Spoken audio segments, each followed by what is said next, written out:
खेदामारा, जिला दुर्ग से आप सबके समक्ष समावेशी शिक्षा की परिभाषा, उद्देश्य और महत्व पर प्रकाश डालेंगी।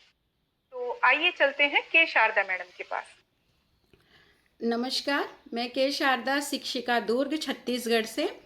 आज जो हमारा समावेशी शिक्षा पर सभी का अधिकार सेमिनार पर राज्य स्तरीय सेमिनार है, जिसमें अलग अलग जिलों के शिक्षक जुड़े हैं। सभी का मैं अभिवादन करती हूँ। और मेरा जो विषय है समावेशी शिक्षा और इसका उद्देश्य और महत्व। तो समावेशी शिक्षा होता क्या है, इसके बारे में मैं बताऊंगी। समावेशी शिक्षा एक ऐसी शिक्षा प्रणाली है जिसके अंतर्गत जो विशेष आवश्यकता वाले बच्चे हैं और सामान्य बच्चे हैं, बच्चों में विविधता, चाहे शारीरिक हो, मानसिक हो, आर्थिक हो, सामाजिक हो या कोई भी उनकी पृष्ठभूमि हो, उनके आधार पर उन्हें शिक्षा से वंचित नहीं किया जा सकता। उनको समान रूप से शिक्षा और गुणवत्तापूर्ण शिक्षा प्राप्त करना ही यह समावेशी शिक्षा है। इसके अंतर्गत सामान्य और जो विशेष आवश्यकता वाले बच्चे हैं उन सभी को शिक्षा प्राप्त करने और उनके विकास के लिए कुछ कदम बढ़ाने और उनके सर्वगुण विकास संभव हो, इस पर यह समावेशी शिक्षा है। और इसके अंतर्गत जो है कोई भी पृष्ठभूमि हो, चाहे कोई भी उनको परेशानी हो, सारे बच्चों को एकजुट करना और शिक्षा का अधिकार दिलाना इसका मुख्य उद्देश्य है। इसकी क्या क्या विशेषता है? पहला तो एक समान अवसर प्रदान करता है, जिसमें सामान्य बच्चों के साथ साथ विशेष आवश्यकता या दिव्यांग बच्चे उनके साथ एक ही विद्यालय में पढ़कर एक ही परिवेश में एक दूसरे को समझने, जानने और दोनों के बीच सामंजस्य स्थापित होगा और वे एक दूसरे के बीच में रहकर सीखेंगे। दूसरा होता है लचीलापन, मतलब इसमें जो है पाठ्यक्रम इस तरह का बनाया जाए जो विशेष आवश्यकता या दिव्यांग बच्चों के अनुरूप हो। तीसरा होता है भेदभावपूर्ण रहित वातावरण का निर्माण, और इसके अंतर्गत सभी बच्चों को, चाहे वो किसी भी वर्ग से बिलोंग करते हों, किसी भी तरह के बच्चे हों, उन सबको एक जैसा वातावरण मिला, बिना भेदभाव के शिक्षा प्राप्त कर सके। और इनकी मुख्य उद्देश्य क्या क्या है? सामाजिक समानता। सामाजिक समानता के अंतर्गत हर वर्ग का व्यक्ति या हर वर्ग के बच्चे को शिक्षा प्राप्त करना और उनको समाज में सम्मान दिलाना। दूसरा होता है शिक्षा का सार्वभौमिकरण। इसके अंतर्गत जो शिक्षा का अधिकार है वो सभी के लिए सुनिश्चित हो और उन्हें समान अवसर मिले। तीसरा होता है आत्मनिर्भर और स्वावलंबी बनाना। ऐसे बच्चे जो दिव्यांग हैं उनको हमें आत्मनिर्भर बनाना है। समाज में वे समाज के अन्य लोगों के साथ मिलकर आगे बढ़े, ये इसका मुख्य उद्देश्य है। इस प्रकार से उनकी सृजनात्मकता, प्रतिभा का विकास हो। ऐसे बच्चों में जो कुछ अलग कौशलों का विकास हो, उनमें जो प्रतिभा छुपी है उसको जानकर, उसको विकसित कर उनको उस दिशा में आगे बढ़ाना, ये और समाज में उनके प्रति सकारात्मक पहल बने, ये मुख्य उसका उद्देश्य है। समय कम है, इसलिए मैं अपनी वाणी को यहीं विराम देती हूँ। धन्यवाद। धन्यवाद शारदा मैडम। तो हमने देखा आवश्यकता वाले बच्चों का विद्यालय में नामांकन एवं ठहराव सुनिश्चित करते हुए समस्त प्रकार के बाधाओं से मुक्त रखना। दूसरा है नियम व अधिनियम की जानकारी दिव्यांगों तक पहुंचाना। तीसरा है विशेष आवश्यकता वाले बच्चों के शैक्षिक विकास हेतु शिक्षकों की संख्या में हमें वृद्धि करना चाहिए। और हमारा ये चौथा है कि विशेष आवश्यकता वाले बच्चों के शिक्षण कौशल में अपेक्षित वृद्धि हेतु शिक्षकों को प्रशिक्षित करना। और हमारा पांचवा है सभी विकास खंडों में संसाधनों से पूर्ण रिसोर्स सेंटर स्थापित करना, जो सभी दिव्यांग बच्चों को ध्यान में रखकर निर्मित किया जाना चाहिए। और हमारा छठवा है कि विद्यालय में नामांकित किंतु अनियमित उपस्थिति एवं अन्य कारणों से अपेक्षित दक्षता न कर पाने वाले बच्चे जो नियमित साला नहीं आ पाते हैं, ऐसे दिव्यांग बच्चों के लिए विशेष आवासीय प्रशिक्षण केंद्र की व्यवस्था सुनिश्चित करना है। और हमारा ये जो अंतिम है, सातवां जो हमने रणनीति तैयार की है, वो हितग्राही बच्चों को शासन की महत्वाकांक्षी योजनाओं से लाभान्वित करना है। इस प्रकार से मैं अपना वाणी पर विराम देना चाहूंगी। नमस्कार। धन्यवाद मैडम। जी। अब हम चलते हैं विभिन्न प्रकार की दिव्यांगताओं के अनुसार शिक्षण रणनीतियां क्या होनी चाहिए। तो इसके लिए हम चलते हैं ज्योति बनाफर मैडम, स्वामी आत्मानंद अंग्रेजी माध्यम विद्यालय, सिंधौरी जिला बेमेतरा। ज्योति बनाफर मैडम। जी मैम, आप सभी शिक्षक साथियों को मेरा नमस्कार। यहाँ पर हम बात कर रहे हैं समावेशी शिक्षा, विशेष शिक्षा का अधिकार सबके लिए वेबिनार में। यहाँ पर मुझे जो टॉपिक मिला है विभिन्न प्रकार की दिव्यांगताओं के अनुसार शिक्षण रणनीतियां। यह बहुत ही आवश्यक है कि हमें विभिन्न प्रकार की दिव्यांगताओं के आधार पर ही शिक्षण रणनीतियां बनानी होगी, क्योंकि यदि मान लो हम किसी एक रणनीति को लेकर के चले, हमारे पास यहाँ पर जो बच्चे आते हैं वह शारीरिक, मानसिक, श्रवण बाधित, दृष्टि बाधित, अस्थि बाधित कई प्रकार के विकलांग बच्चे हैं। यदि हम एक ही रणनीति इन बच्चों को लेकर के चलेंगे तो इनको आगे बढ़ने में बहुत ही परेशानी का सामना करना पड़ेगा। सबसे पहले तो हम यह चाहेंगे कि छात्रों को कम से कम स्कूल में प्रतिबंधात्मक वातावरण में रखा जाना चाहिए। बहुत ज्यादा दिव्यांग बच्चों के लिए प्रतिबंधित वातावरण नहीं बनाना चाहिए, जो सामान्य बच्चों के साथ वह रह सके।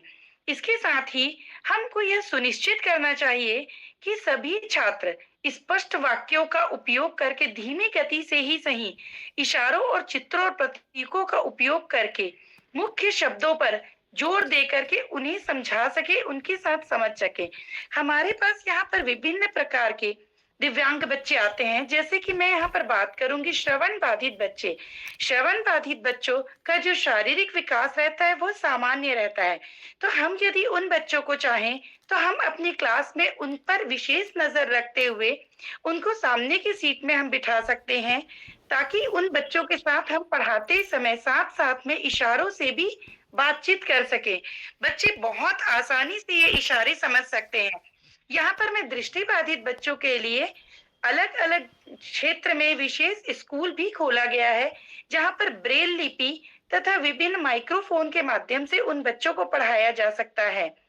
यदि मान लो हम बात करते हैं कि कोई छात्र मानसिक रूप से दिव्यांग है, तो मानसिक रूप से दिव्यांग बच्चों के लिए उनको हम स्वतंत्रता के लिए प्रोत्साहित कर सकते हैं। अपने बच्चों को हम नई चीजों को आजमाने का मौका दें, ताकि उन्हें अपने दिमाग को कहीं पर खुद से काम करने के लिए प्रोत्साहित कर सकते हैं।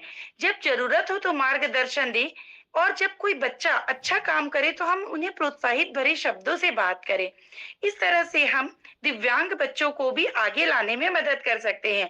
परंतु यहाँ पे हमें बच्चों की दिव्यांगता के आधार पर ही शैक्षिक रणनीति अपनाना होगा। एक ही रणनीति के आधार पर यदि हम चलेंगे तो इन बच्चों के साथ हमें काम करने में जरूर थोड़ी कठिनाई होगी, पर हम इन बच्चों को आगे ला सकते हैं, क्योंकि शिक्षा ही एक ऐसी जगह है जहां पर हम इन बच्चों को एक ऐसा नया प्लेटफॉर्म, एक नया अवसर दे सकते हैं, जहां ये अपनी दिव्यांगताओं को हराते हुए आगे बढ़ने का सुअवसर मिल सकता है इन्हें।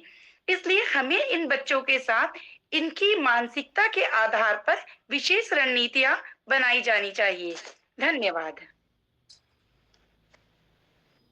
बहुत ही महत्वपूर्ण जानकारी साझा की हमारी बनाफर मैडम ने।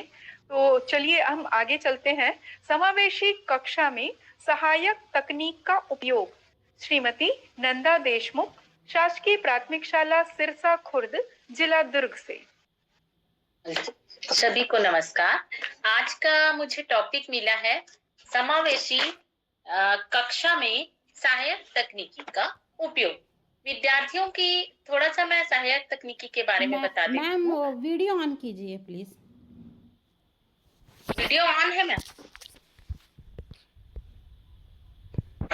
भिन्न भिन्न उपयोग विद्यार्थियों की भिन्न भिन्न जरूरतों को पूरा करने, शिक्षा की गुणवत्ता को सुधार लाने के लिए कृपया अपना माइक और वीडियो ऑन कर लीजिए। मैम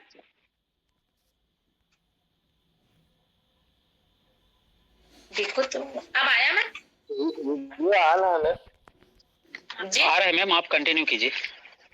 गुणवत्ता में सुधार लाने के लिए किया जाता है।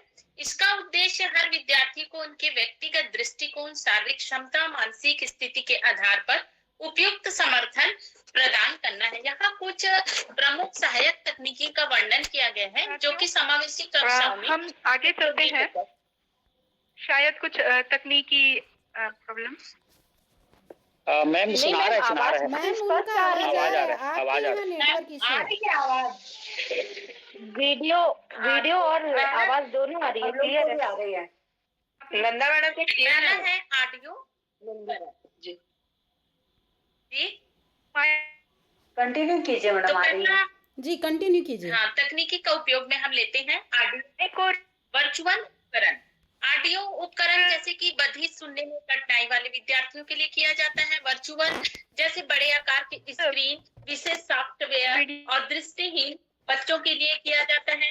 दूसरा आता है कंप्यूटर सॉफ्टवेयर। विशेष सॉफ्टवेयर जैसे स्क्रीन रीडर दृष्टिहीन, कम दृष्टिहीन छात्रों के लिए उपयोगी होते हैं। स्पीच टू स्पीच सॉफ्टवेयर उन विद्यार्थियों के लिए मददगार होते हैं जो लिखने में परेशानी महसूस करते हैं। समय सीमा कम है, इसलिए कृपया आप ये सारी नेट से सर्च करके पढ़ लें क्योंकि समय बहुत कम लगेगा। मैं शॉर्टकट में बता रही हूँ। तीसरा है इंटरनेट आधारित संसाधन। ऑनलाइन और वीडियो सिखाने के लिए विद्यार्थियों के लिए मोबाइल ऐप्स जैसे नोट टेकिंग ऐप और रीडिंग्स ऐप, गणित या भाषा अध्ययन के लिए विशेष ऐप्स छात्रों की आवश्यकता के अनुसार दिया गया है। और अगला है शारीरिक सहायक उपकरण। मोटर कौशल में कठिनाई वाले विद्यार्थियों के लिए टाइपिंग या लिखाई में सहायक उपकरण जैसे विशेष कीबोर्ड या माउस का उपयोग किया जाता है। और अगला है ऑनलाइन सहयोगी प्लेटफॉर्म। सहयोगी प्लेटफॉर्म में जैसे गूगल क्लासरूम या माइक्रोसॉफ्ट टीम कक्षा में सहकर्मी आधारित सहयोग बढ़ाते हैं और शिक्षक विद्यार्थी संचार को सरल बनाते हैं। इंटरनेट आधारित संसाधन, ऑनलाइन वीडियो और सिखाए गए के तरीके उन विद्यार्थियों के लिए उपयुक्त होते हैं जो कि श्रवण की सहायता में आवश्यकता करते हैं। इंटरनेटिव एप्लीकेशन और गेम्स ये उन विद्यार्थियों के सीखने के अनुभव को आकर्षक, सीखने वाले विद्यार्थियों को प्रभावी बनाता है। चौथा होता है मोबाइल एप्लीकेशन। जैसे कि इसमें बहुत सारे अपने एप्स दिए गए हैं, उसके हिसाब से दृष्टिबाधित और नेत्रहीन बच्चों के लिए किस प्रकार से हमको इसका उपयोग करना है उसे दिया गया है।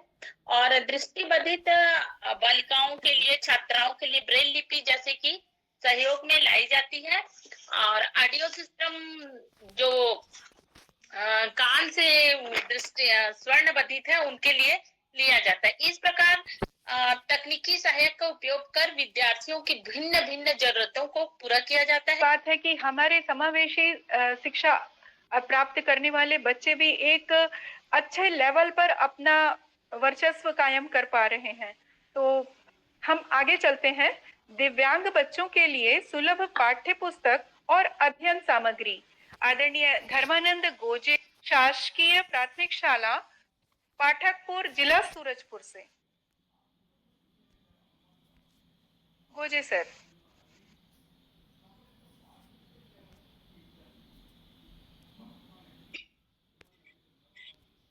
इसके अंतर्गत हम लोग जैसे कि विद्यालय में हम देखते हैं कि जो बच्चे दिव्यांग बच्चे हमारे साथ में पढ़ते हैं तो उनके साथ कई बार भेदभाव हो जाता है और उनके साथ में कई दिक्कतें भी होती हैं।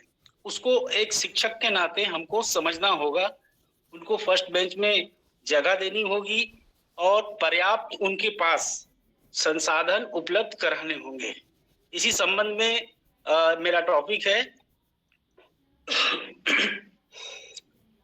इसका मुख्य उद्देश्य है दिव्यांग बच्चों की जरूरतों के अनुसार उनकी शिक्षा की व्यवस्था करना और उनकी क्षमताओं को बढ़ाना। विशेष आवश्यकता वाले जो बच्चे होते हैं उनकी जरूरतें अलग होती है या कह सकते हैं उनकी जरूरतें विशेष होती हैं और उनकी जो क्षमताएं होती हैं वो एक अलग तरह की होती है, लेकिन वो सामान्य बच्चों से हटकर होते हैं। या कुछ कमी हो सकती है या कुछ अधिक भी हो सकता है। ऐसा माना जाता है कि दिव्यांग बच्चों में एक विशेष सिक्स सेंस होता है। उस क्षमता को हमको डेवलप करने की जरूरत है। उसको हम डेवलप करने के लिए बच्चों को जो पाठ्य सामग्री या अध्ययन सामग्री है, अगर हम प्रचुर मात्रा में उनको उपलब्ध कराते हैं तो बच्चे उसके साथ में इंटरेक्ट करके अपनी योग्यता को और अपनी क्षमता को आसानी से बढ़ा सकते हैं। इस जो दिव्यांग बच्चे होते हैं वो कई तरह के होते हैं। दृष्टिबाधित भी होते हैं, श्रवण बाधित भी होते हैं, और जो कहना चाहिए मूक बधिर भी बच्चे होते हैं। ऐसे बच्चों के लिए अलग अलग तरीके से हमको जो पाठ्य सामग्री और अध्ययन सामग्री है वो उपलब्ध कराना होता है। जैसे दृष्टिहीन बच्चे हैं, उनके लिए जो ब्रेल लिपि होती है, national institute for the visually handicap द्वारा तैयार किया गया जो ब्रेल लिपि का पुस्तक होता है, उस तरीके की पुस्तकों को आमतौर पे मार्केट में उपलब्ध नहीं होता है। ऐसी पुस्तकों को बड़ी मात्रा में हमको तैयार करके बच्चों को उपलब्ध कराना चाहिए। इसके अलावा ऑडियो बुक्स हो सकते हैं, चित्र हो सकता है, ग्राफिक्स हो सकते हैं, सांकेतिक भाषा की सामग्री हो सकती है जो श्रवण बाधित बच्चे होते हैं उनके काम आ सकती है। और इसके अलावा डिजिटल उपकरण, आजकल बहुत सारे डिजिटल ऐप और उपकरण जो आ गए हैं उनका भी उपयोग हम अध्ययन अध्यापन में कर सकते हैं। मैं अपनी वाणी को यही विराम देता हूँ। मोटे तौर पे मैंने अपनी बात रखने का प्रयास किया है, और चूंकि समय का बाउंडेशन है तो अपनी वाणी को मैं यही विराम देता हूँ। धन्यवाद सर। आगे हम चलते हैं महत्वपूर्ण जानकारियों के क्रम में हम आगे चलते हैं। शिक्षकों का प्रशिक्षण, समावेशी शिक्षा के लिए आवश्यक कौशल।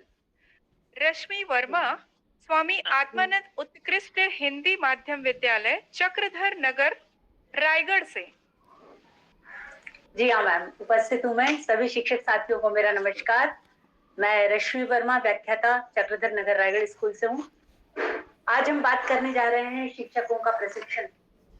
शिक्षकों का प्रशिक्षण, इसका अर्थ ही ये है कि शिक्षकों को वर्तमान रणनीतियों के आधार पर नए नए कौशलों से इस तरीके से तैयार करना कि वो अपने शिक्षण को कक्षा में बहुत प्रभावी बना सकें। और इसकी आवश्यकता इसलिए भी आई है कि जब कोविड का समय आया और प्रतिबंध लगा, बच्चे स्कूल नहीं जा पा रहे थे, तो उनके भाषाई और गणितीय ज्ञान में बहुत अधिक फर्क आया। तो इस कारण हुआ ये कि जब ऑफलाइन क्लासेस शुरू हुई तो हमारा आज का जो शिक्षक है लगातार अपने मन चाहे परिणाम के लिए जूझता फिर रहा है और उन्हें सही परिणाम नहीं मिल पा रहे हैं। दूसरी बात, ये जो समय बीता है पिछला, उसमें बच्चों की पढ़ाई से बिल्कुल रुचि हट गई है और अब स्थिति ये बन गई है कि वो पारंपरिक विधि से पढ़ना नहीं चाहते। तो इसलिए प्रशिक्षण बहुत आवश्यक हो गया है। हम बात अब करेंगे समावेशी शिक्षा की। समावेशी शिक्षा होती क्या है? एक क्लास में जो भी बच्चा होता है वो शारीरिक, मानसिक, सांस्कृतिक, सामाजिक और भावनात्मक रूप से बिल्कुल अलग अलग होता है। सबका स्तर अलग होता है और सभी बच्चों को शिक्षक को इस तरीके से पढ़ाना है कि उसको विकास के सारे अवसर मिल सके। यह है समावेशी शिक्षा। लेकिन ये बहुत ही चुनौतीपूर्ण कार्य है। इसके लिए किसी भी शिक्षक को अपने आप को तैयार करना पड़ेगा और इसके लिए उसे कुछ कौशलों की आवश्यकता है। ये जो आवश्यक कौशल है जिससे कि वो समावेशी शिक्षा को बिल्कुल अपने अंदर समाहित कर सके और समर्पित भाव से कर सके, इसके लिए उसमें जो कौशल होने चाहिए वो सबसे पहला है संवेदनशीलता। अपनी कक्षा में जितने विविध प्रकार के बच्चे हैं, क्योंकि समावेशी शिक्षा विविधता को स्वीकार करती है, तो उन्हें संवेदनशीलता के साथ में हर बच्चे से व्यवहार करना होगा। उनके प्रति संवेदना से उनकी बातों को समझने की कोशिश करनी पड़ेगी। दूसरी है संचार कौशल। शिक्षक में इतनी अच्छी एक क्षमता होनी चाहिए कि अगर वो किसी टॉपिक को पढ़ा रहा है और बच्चे किसी टॉपिक से हटके कोई बात करते हैं तो वो उनका जवाब देते हुए फिर से अपने टॉपिक पर आ जाए। ये संभव तभी होगा जब उसमें संचार कौशल की क्षमता होगी, प्रभावी होगी। तो इससे कक्षा का जो वातावरण है उसमें वो बच्चे बंध जाएंगे और शिक्षण अधिगम जो प्रक्रिया है वो आसान हो जाएगी। एक होता है अनुकूल क्षमता। अनुकूल क्षमता ये इतना अच्छा गुण है कि हर शिक्षक को बिल्कुल ऑलराउंडर बनाता है। इसका मतलब यह है कि कोई भी टॉपिक हो विषय का, हर टॉपिक के अनुसार उसमें ये क्षमता होनी चाहिए कि वो अलग अलग तरह के बच्चों के लिए अलग अलग तरह की अपनी पाठ्य सामग्री को तैयार कर सके। जैसे उसमें ड्राइंग, पेंटिंग, सृजन, लेखन, पपेट निर्माण करना, अलग अलग की विधाएं। और अगर कोई शिक्षक सक्षम ना भी हो तो कोई बात नहीं, किसी भी उम्र के पड़ाव में सीखने को सदैव तत्पर रहना चाहिए ताकि हर बच्चे को वो अपना अध्ययन करा सके। ज्ञान उसको पर्याप्त मात्रा में हो अपने विषय का, हालांकि होता है, लेकिन अपडेट होते रहना चाहिए। और इसके साथ साथ टीम वर्क करें। कक्षा में पढ़ाने से किस बच्चे को कौन सी विधा समझ में आती है, ये बात अपने पूरे ग्रुप से शेयर करें ताकि हर टीचर को उतना टाइम वेस्ट ना करना पड़े और वो जो बच्चा जिस विधा से समझता है ये बात हर बच्चे तक पहुंच जाए, हर शिक्षक तक पहुंच जाए और एक खुशनुमा माहौल बन जाता है पूरे विद्यालय का, और जो हमारे आज का मेन उद्देश्य भी है। इसके साथ साथ जो एक बात है कि पढ़ा तो दिया हमने, लेकिन प्रेरणा दे, उन्हें समर्थन दे, उसकी जो स्थिति है उसको सहज भाव से स्वीकार कर ले और प्रेरित करें कि वो अच्छे से अच्छा अपना रिस्पॉन्स दे। और कहना चाहूंगी कि सतत मूल्यांकन बहुत जरूरी है। हमने जो विधाएं अपनाई हैं, अगर उसका हमको प्रॉपर रिजल्ट समझ में आता है तो हम अपने पढ़ाने में उन्हीं विधाओं का उपयोग करके, उन्हीं कौशलों का उपयोग करके सही शिक्षण बच्चों को दे पाएंगे। चलते चलते एक बात कहूंगी कि समावेशी शिक्षा की जो बात है ये तभी प्रभावी होगी जब शिक्षक कौशल के जो गुण हैं उनसे अपने आप को परिपूर्ण कर लेगा, भाव समर्पण का होगा और अच्छी तरीके से बच्चों के साथ संवेदनशील तरीके से शिक्षण करेगा। हमें एक बात जरूर याद रखनी है, चलते चलते अपने साथियों से कहूंगी कि हम भारत माता के लिए उस ईंट का निर्माण करने जा रहे हैं जिससे कि उसकी पूरा विश्व में शिक्षक ईश्वर की बनाई वो अनमोल कृति है, वो अपना मूल्य समझे और समर्पित भाव से अपना काम करे। बहुत बहुत शुक्रिया, धन्यवाद। धन्यवाद मैडम। मैडम की मोटिवेशनल स्पीच को हम सबने सुना और हम सब में एक ऊर्जा का संचार हुआ, तो बहुत बहुत धन्यवाद। तो चलिए हम इसी क्रम में आगे बढ़ते हैं और हम चलते हैं दिव्यांग बच्चों के लिए सामाजिक और भावनात्मक कौशल का निर्माण, जिसमें पूनम उमालिया मैडम शासकीय उच्चतर माध्यमिक विद्यालय कैंप 1 भिलाई जिला दुर्ग से अपने विचारों को साझा करने जा रही हैं। पूनम मैडम। नमस्कार साथियों, समावेशी शिक्षा में शिक्षा का सबको अधिकार के तहत हम आज बात करेंगे सामाजिक का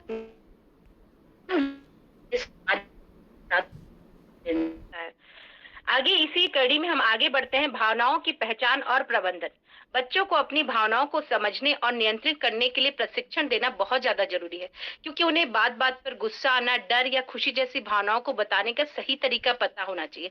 इसके लिए उन्हें मनोवैज्ञानिक तरीके से आर्ट थेरेपी, संगीत थेरेपी, ध्यान की प्रक्रिया को शामिल किया जा सकता है। इसी प्रक्रिया में आगे बढ़ते हैं। सकारात्मक वातावरण हमको उनको बनाने की बहुत ज्यादा जरूरी है। एक सहायक और सकारात्मक वातावरण दिव्यांग बच्चों को आत्मविश्वास और सामाजिक कौशल विकसित करने में बहुत ज्यादा मदद करता है। स्कूल, घर, समुदाय में इस प्रकार का हम वातावरण बनाए कि बच्चे इसमें खुद को स्वीकार कर पाए और खुद उसमें ढल जाए और उसमें घुल मिल के रहें।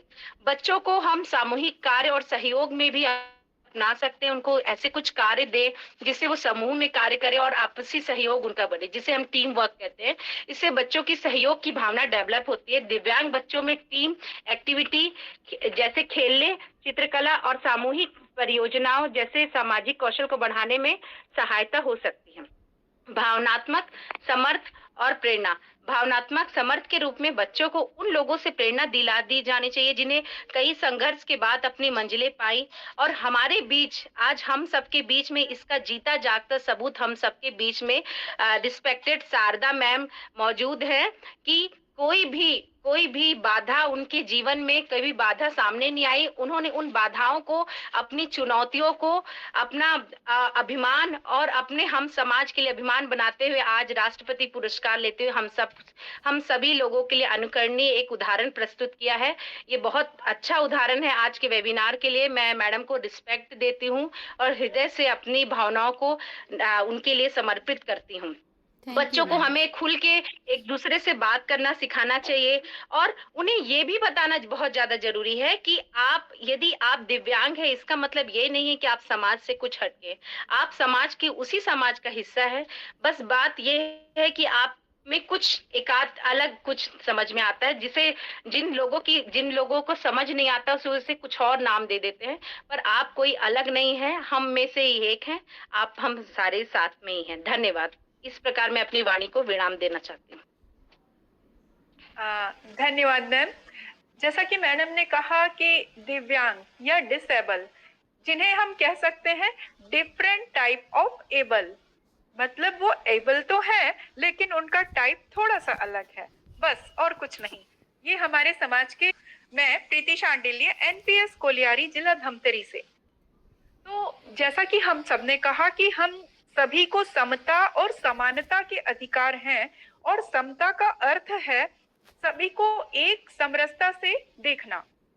जो अल्प दिव्यांग है उन्हें हम सामान्य बच्चों के साथ जब समावेशन करके शिक्षा या अध्ययन अध्यापन के कार्यों को करते हैं तो हम ये देख पाते हैं कि वो भी मुख्य धारा में, शिक्षा की मुख्य धारा में सामान्य बच्चों के साथ स्टे कर पाते हैं और अपना बेस्ट प्रदर्शन भी हम सबके साथ साझा करते हैं।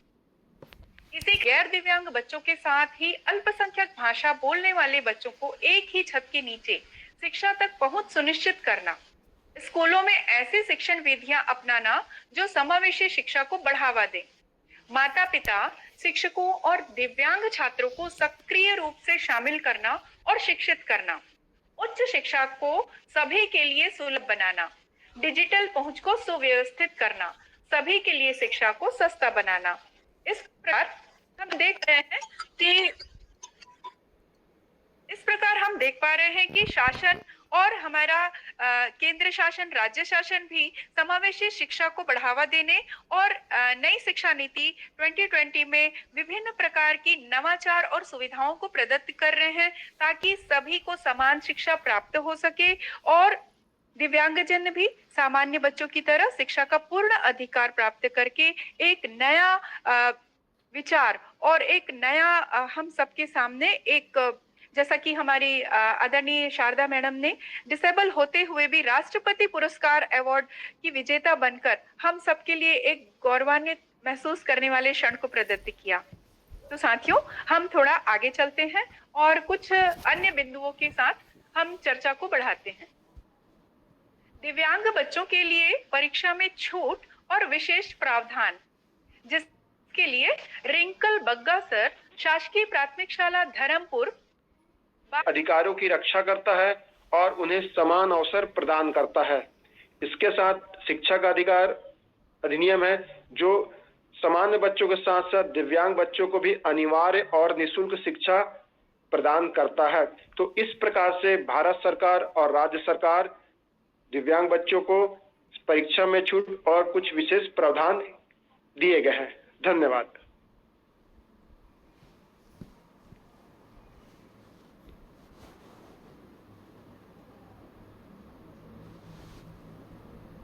गुणवत्ता में सुधार होता है। तो जिस प्रकार से देखा गया है कि पाठ्यक्रम को बच्चों को बताने के लिए गतिविधियां बहुत उपयोगी होती है और दिव्यांग छात्रों और बच्चों के लिए समावेशी शिक्षा के अंतर्गत गतिविधि आधारित शिक्षण उनके पाठ्यक्रम को सरल और सुगम बनाने के लिए बहुत ही महत्वपूर्ण होता है।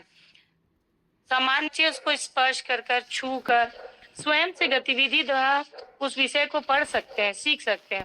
तो गतिविधि जो है उनके पाठ्यक्रम को वो सरल बनाती है और खेल बच्चों के लिए उनके शारीरिक स्वास्थ्य को भी बहुत फायदा होता है। खेल के लिए तो केंद्र सरकार ने भी विभिन्न योजनाएं बनाई गई हैं और इनको शामिल किया गया है। विकलांग बच्चों के लिए जैसे हर खेल को थोड़ा सा संशोधित किया जा सकता है, संशोधित करके उनको खिलवाया जा सकता है। जैसे कि वॉलीबॉल है, साइकिलिंग है, आइस हॉकी है, तैराकी है, टेबल टेनिस है। ये सब बच्चे जो हैं बहुत इजीली खेल सकते हैं। उनको अगर थोड़ा सा उनके अनुरूप बना दिया जाए और खेल और व्यायाम के कार्यक्रम को अनुकूल करके ही उनको शिक्षा दी जानी चाहिए। और मनोवैज्ञानिक इस बात पर भी जोर देते हैं कि कुछ शारीरिक लाभों जैसे हृदय संबंधी, सहन शक्ति, मांसपेशियां, लचीलापन, इन सब में बहुत ज्यादा सुधार मिलता है। और कुछ मनोवैज्ञानिक का ये भी कहना है कि उनको आत्मसमर्पण में सुधार और अन्य बच्चों के साथ जुड़ने में, गतिविधि में क्या होता है, जब हम ग्रुप करवाते हैं, ग्रुप एक्टिविटी कराते हैं, तो बच्चे जो है एक दूसरे के साथ घुलते मिलते हैं। और वैसे भी हमें समावेशी शिक्षा देनी है, तो समावेशी शिक्षा के अंतर्गत सामान्य बच्चा और एक दिव्यांग बच्चा यदि दोनों मिलकर एक्टिविटी करते हैं तो उन दोनों बच्चों के बीच में सामंजस्य भी बैठता है, एक दूसरे में मित्रता बढ़ती है, एक दूसरे के विचार आदान प्रदान करते हैं। इस प्रकार से जो समावेशी शिक्षा दिव्यांग छात्रों के लिए खेलकूद और पाठ्यक्रम में गतिविधि मुख्य तौर से हमेशा ही उसका उपयोग करना चाहिए, उसको शामिल करना चाहिए, जो कि उनको आगे पढ़ने में, विषय वस्तु समझने में बहुत उपयोगी सिद्ध होगी। थैंक यू, धन्यवाद। मुख्य कहा जाए लेख परिवार में लिखा जाता है, क्योंकि परिवार ही उस बच्चे के लिए प्रथम शिक्षक है, प्रथम भी सीखी गई है। वो बात अच्छी बात को समुदाय सिखाता है। साथ साथ में समुदाय बच्चों को शिक्षा के क्षेत्र में आगे बढ़ने के लिए बहुत मदद कर सकते हैं, कुछ आर्थिक सहायता भी दे सकते हैं या कुछ यंत्र की भी मदद कर सकते हैं।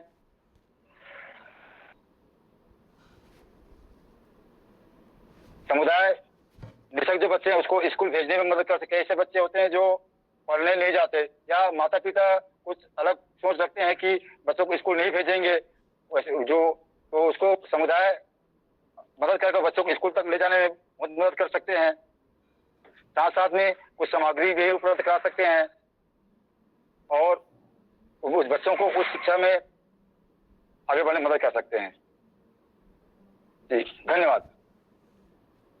महत्व है इसमें समान अवसर, विविधता के अवसर, मल्टीग्रेड कक्षाओं की विशेषताएं। इसमें हम अलग अलग कक्षाओं के या विभिन्न ग्रेड के छात्र होते हैं, इसमें उन्हें हम एक साथ पढ़ा सकते हैं। शिक्षण विधियां आधारित शिक्षण है, व्यक्तिकृत शिक्षण है। शिक्षकों की भूमिका इसमें प्रशिक्षण, शिक्षकों को समावेशी शिक्षा के सिद्धांतों और विविधताओं पर प्रशिक्षण दिया जाना अनिवार्य है। मार्गदर्शन, शिक्षकों को छात्रों के सहायक और मार्गदर्शक के रूप में कार्य करना चाहिए ताकि छात्र हमसे भय मुक्त होकर बात कर सके और हम उनकी समस्याओं से अवगत होकर उनके साथ कार्य कर सकें। संसाधनों की उपलब्धता होनी चाहिए, जैसे कि शैक्षिक सामग्री हो, तकनीकी सहायता हो, मूल्यांकन और फीडबैक। छात्रों के सीखने के प्रगति का मूल्यांकन करने के विभिन्न विधियों का उपयोग हमें करना चाहिए। पारिवारिक और सामुदायिक भागीदारी, सहयोग, संवाद। अतः इससे हम यह निष्कर्ष निकालते हैं कि मल्टीग्रेड कक्षाओं में समावेशी शिक्षा का कार्यान्वयन एक चुनौतीपूर्ण लेकिन आवश्यक कार्य है। यह न केवल छात्रों के व्यक्तिगत विकास में मदद करता है, बल्कि समाज में समावेशी और समानता को भी बढ़ावा देता है। धन्यवाद। जैसे कि भौतिक ढांचे में सुधार के अंतर्गत व्हील चेयर का उपयोग करने वाले छात्रों के लिए स्कूल भवन में रैंप और लिफ्ट की व्यवस्था हो, दिव्यांग छात्रों के लिए सुलभ और सुविधाजनक शौचालय हो, विद्यालय परिसर में सभी जगहों पर समतल मार्ग हो ताकि कोई भी छात्र स्वतंत्र रूप से चल फिर सके। तकनीकी सुधार के अंतर्गत दृष्टिहीन छात्रों के लिए ब्रेल पाठ्य पुस्तकें, श्रवण बाधित छात्रों के लिए सुनने वाले उपकरण, तकनीकी रूप से सुसज्जित कक्षाएं जहां सभी छात्रों की जरूरतों को ध्यान में रखते हुए सामग्री तैयार की जानी चाहिए। टैबलेट, लैपटॉप और अन्य डिजिटल उपकरण जिन्हें विशेष आवश्यकता के अनुरूप डिजाइन किया गया हो। शिक्षकों और स्टाफ को प्रशिक्षित किया जाना चाहिए, जिसके अंतर्गत वे विशेष आवश्यकताओं वाले बच्चों के साथ संवेदनशीलता और समझ के साथ काम कर सके। सभी बच्चों के लिए समावेशी खेल और सांस्कृतिक कार्यक्रम की व्यवस्था हो। खेल उपकरण और गतिविधियां ऐसी हो जो शारीरिक रूप से सक्षम और दिव्यांग दोनों छात्रों के लिए मदद करे। समाज की भागीदारी भी सुनिश्चित की जानी चाहिए, जिसके अंतर्गत माता पिता, स्थानीय संगठनों और समुदाय के सहयोग से बच्चों की जो विशेष जरूरतें हैं उसको पूरा किया जा सके और उनके मानसिक स्वास्थ्य और काउंसलिंग की सुविधाएं उपलब्ध हो। नीतिगत सुधार के अंतर्गत सरकारी योजनाओं और बजट में समावेशी शिक्षा को प्राथमिकता दी जानी चाहिए। इन सुधारों से सभी बच्चों को समान और गुणवत्तापूर्ण शिक्षा प्राप्त करने का अवसर मिलेगा, जो कि एक समावेशी और संवेदनशील समाज के निर्माण में सहायक होगा। धन्यवाद। विकलांग व्यक्ति को वित्तीय सहायता, स्वास्थ्य सेवा, शिक्षा और रोजगार जैसी योजनाओं का लाभ मिलता है। दिव्यांगता प्रमाण पत्र के जरिए दिव्यांग व्यक्ति को कई तरह के लाभ मिल सकते हैं, जैसे कि छात्रवृत्ति योजना। यहाँ पर हम अपने विद्यालय में ऐसे बच्चे का चिन्हांकन कर सकते हैं जो दिव्यांगता के श्रेणी में आते हो और उनका हम स्व जाकर विकलांग प्रमाण पत्र, दिव्यांग प्रमाण पत्र बनवा दे और छात्रवृत्ति का लाभ हम उसको दिलवा सकते हैं। रेल किराए में छूट, यहाँ तक हम जब रेल यात्रा करते हैं तो रेल किराए में भी छूट मिलता है और खासकर अगर आपके पास दिव्यांग प्रमाण पत्र है तो प्रत्येक रेल में एक डिब्बा पीछे की ओर या आगे की ओर एक विकलांग व्यक्तियों के लिए रहता है, जिसमें वो बैठकर आराम से यात्रा कर सकता है। तो इनका क्या होता है, दिव्यांग बच्चों को या दिव्यांग व्यक्ति को इसकी जानकारी नहीं होता है, तो इनके लिए हमें आवश्यक कदम उठाने चाहिए, उनको जानकारी प्रदान करना चाहिए ताकि उनका लाभ ले सके। आयकर में छूट, अगर कोई कर्मचारी है और दिव्यांग है तो आयकर में भी छूट होता है। सामान्य विकलांग के लिए 75,000 और विशेष या गंभीर विकलांग के लिए 1 लाख से ऊपर छूट मिलता है। और विकलांग पेंशन, सरकारी नौकरी में भी इसका आरक्षण होता है। सरकारी नौकरी में सभी प्रकार के सरकारी नौकरी में दिव्यांग व्यक्तियों को आरक्षण प्रदान दिया गया है, जिसके तहत वे इनका लाभ उठा सकते हैं। राज्य परिवहन की बसों में निःशुल्क यात्रा, कई राज्यों में राज्य परिवहन की बसें चलती है जिसमें वे अपना दिव्यांग प्रमाण पत्र के सहारे निःशुल्क यात्रा कर सकते हैं। सहायक उपकरण या कृत्रिम अंगों का खरीदी पर एक विशेष छूट की प्राप्ति होती है। जैसे कोई दिव्यांग व्यक्ति है तो उनके लिए कोई सहायक उपकरण की आवश्यकता है तो इनकी जानकारी हम उच्च कार्यालय को देंगे और जहां शिविर लगता है वहां भी उन बच्चों को कुछ अंग, कृत्रिम अंग जो खरीदते हैं उसके खरीदी पर कुछ प्रतिशत की छूट मिलता है। टोल फ्री फास्टैग के साथ टोल पर छूट, हम जब यात्रा करते हैं एक जिला से दूसरे जिला पर तो टोल टैक्स आता है, तो टोल टैक्स में भी क्या होता है, उसमें छूट मिलता है। दिव्यांग प्रमाण पत्र के जरिए दिव्यांग व्यक्ति को अपना व्यवसाय शुरू करने के लिए भारत सरकार द्वारा कई प्रकार के लोन उपलब्ध कराए जा रहे हैं। ये तो था सामान्य विकलांग प्रमाण पत्र या दिव्यांग प्रमाण पत्र के लाभ है।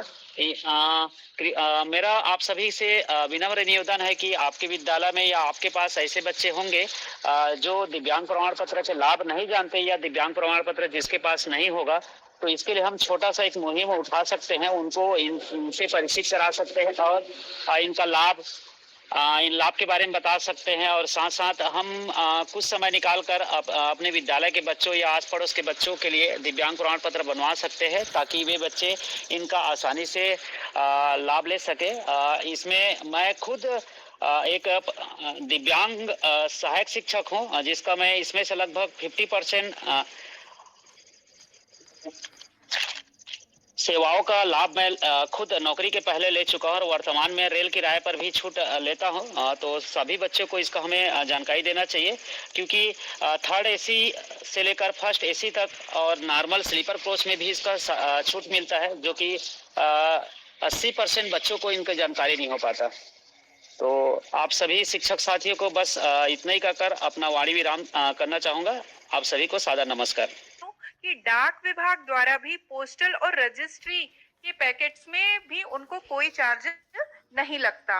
तो ऐसी जी विभिन्न मैम। जानकारियों के लिए हमारे ग्रुप से जुड़े और हमारे एक ग्रुप की जानकारी और मैम, जानकारी एक को जानकारी और जो भी बच्चे दिव्यांग है और कॉलेज करना चाह रहे हैं तो कॉलेज के पूरा परीक्षा फॉर्म में निशुल्क होता है। ये जानकारी 90% बच्चों को नहीं हो पाता है। तो वहाँ जाकर अपना लाभ उठा सकते हैं। इसका लाभ मैं पिछले साल ही उठाया था, एमए कर रहा था, तो 1% भी उसमें कोई पैसा नहीं लगता, फ्री में होता है। जी, बहुत बहुत ठीक है ही मैम। महत्वपूर्ण जानकारी। और हम सब चाहते हैं कि इस वेबिनार को सुनने वाले सभी शिक्षक इन जानकारियों को अपनी शालाओं तक, अपने आसपास के परिवेश और समाज में साझा करें। तो जी मैम, चलिए आगे थैंक यू। चलते हैं। दृष्टिबाधित छात्रों के लिए ब्रेल और अन्य उपकरणों का उपयोग। तो इस तरह की जानकारी को साझा करने के लिए हमारी चंचल चंद्रा मैडम शासकीय प्राथमिक शाला झाल रौंदा, जिला सक्ती से। जी, चंचला चंद्रा मैडम। जी मैम, सभी शिक्षक साथियों को मेरा सादर नमस्कार। और आइए हम इसी समावेशी शिक्षा के अंतर्गत दृष्टिबाधित छात्रों के लिए ब्रेल लिपि और अन्य उपकरण की व्यवस्था के बारे में जानेंगे कि कैसे ये सभी उपकरण उनकी शिक्षा को सरलता और सुगमता प्रदान करते हैं। दृष्टिबाधित छात्रों के लिए सबसे पहले है ब्रेल लिपि। ब्रेल लिपि एक स्पर्शनीय लिपि है जिसे स्पर्श करके दृष्टिबाधित व्यक्ति पढ़ता है और इसी की सहायता से वह लिखाई का भी कार्य करता है। ब्रेल लिपि की किताबें होती हैं जिससे की कुंजी को छू करके जो दृष्टिबाधित छात्र है वह शिक्षा प्राप्त कर सकता है। उनके लिखने के लिए ब्रेल लिपि में ही टाइपराइटर होते हैं जो उनको लिखने में सहायता करते हैं, जो उभरे हुए संकेतों में अक्षरों के रूप में होते हैं। इसी तरह से इलेक्ट्रॉनिक ब्रेल डिस्प्ले आता है जो एक कंप्यूटर डिवाइस है जिससे डेटा के द्वारा ब्रेल में प्रदर्शित करते हैं। इसके अलावा हमारे पास और अन्य तकनीकी हैं जो दृष्टिबाधित छात्रों के लिए बहुत ही उपयोगी होते हैं, जिसमें है स्क्रीन रीडर।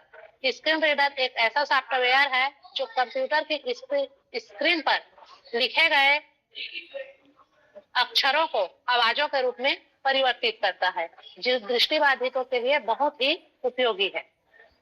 इसी तारतम्य में ऑडियो बुक्स, जो दृष्टिबाधित छात्र जिसे देख नहीं सकते उसे ऑडियो बुक्स के माध्यम से सुन सकते हैं और उसकी पूरी जानकारी वे प्राप्त कर सकते हैं।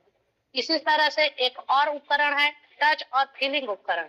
इसको वे टच करते हैं और टच करके जैसे कि कोई भी नक्शा है, नक्शे को वे टच करेंगे और उसको वो फील करते हैं कि यहाँ पर ये है, तो इससे उनको पूरा मैप की जानकारी मिल जाती है। इसी तरीके से एक और उनका तकनीकी उपकरण है ऑडियो नोट। वो किसी भी पाठ्य सामग्री को ऑडियो नोट के रूप में पढ़ सकते हैं। इस तरह से बहुत सारे तकनीकी उपकरण हैं जो उन्हें शिक्षा के क्षेत्र में सुगमता से आगे बढ़ने में मदद करते हैं। और इसी में एक और उपकरण आता है स्मार्ट उपकरण, स्मार्टफोन्स और टैबलेट। इसमें विशेष प्रकार के ऐप्स दिए गए हैं जो छात्रों के लिए ब्रेल लिपि के साथ साथ ऑडियो के द्वारा सहायता प्रदान करते हैं। और इन्हीं के साथ मैं अपने शब्दों को विराम देती हूँ। धन्यवाद। धन्यवाद मैम। जैसे कि चंचल चंद्रा मैडम ने बताया कि तकनीकी शिक्षा की जानकारी और तकनीकी इक्विपमेंट्स की सुविधाओं के द्वारा हमारी शिक्षण प्रक्रिया कितनी सहज और सरल हो जाती है। बस आवश्यकता इस बात की है कि ये जानकारियां सामान्य जन तक के पहुंच पाए, क्योंकि बहुत सी योजनाएं और जानकारियां ऐसी हैं जो हम सामान्य व्यक्तियों तक के नहीं पहुंचा पा रहे हैं। तो हम सबका उद्देश्य ये होना चाहिए कि हम ज्यादा से ज्यादा जानकारियों को साझा करें। तो आगे के क्रम में हम चलते हैं। श्रवण बाधित छात्रों के लिए सांकेतिक भाषा का महत्व। महेंद्र कुमार चंद्रा सर, जिला शक्ति, शासकीय पूर्व माध्यमिक विद्यालय झाल रौंदा, जिला शक्ति से। जी, सभी शिक्षक साथियों को मेरा सादर नमन। मेरा आज का विषय है श्रवण बाधित छात्रों के लिए सांकेतिक भाषा का महत्व। ठीक है, जो बच्चे सुन नहीं पाते उनके लिए हमारा जो भाषा है वो अर्थहीन हो जाता है, तो इसके लिए सांकेतिक भाषा होता है जिसके माध्यम से हम लोग आसानी से उन बच्चों को जो हमारी भाषा है उसको सिखा सकते हैं और वो अपनी भावनाओं को हम तक उसके लिए व्यक्त कर सकते हैं। श्रवण बाधित छात्र जो होते हैं वह सांकेतिक भाषा उसके लिए बहुत ही महत्वपूर्ण होता है, क्योंकि इसी के माध्यम से वह अपना जो संवाद है या जो शिक्षा है उसको वो हमें प्रदान करता है या वो अपने अंदर लेता है। इसको लेने के लिए बहुत सारे कारण होते हैं जो इस प्रकार हैं। संवाद का प्रभावी माध्यम होता है जो हमारा सांकेतिक भाषा होता है, वह बात करने के लिए एक बहुत ही सुगम माध्यम होता है, जिसके माध्यम से वह शिक्षकों से, परिजनों से और जो अपने सहपाठी होते हैं उससे बात करने का तरीका जो होता है वह एक संचार माध्यम से होता है जो उनकी इस खाई को पार करने में मदद करती है। दूसरा चीज होता है शिक्षण विकास करने में सहायक। जो सांकेतिक भाषा है वह उनके शैक्षणिक विकास में बहुत ही महत्वपूर्ण कदम होता है, जिसके माध्यम से वह अपने शिक्षा को अधिक आगे तक ले जाता है और वह इसको आसानी से सीख करके अपने आप को स्वाभाविक रूप से प्रिपेयर कर पाता है, ताकि उनको जो जटिल अवधारणाएं हैं उनको समझने में यह भाषा उनको मदद करती है। तीसरा चीज होता है सामाजिक समावेशन।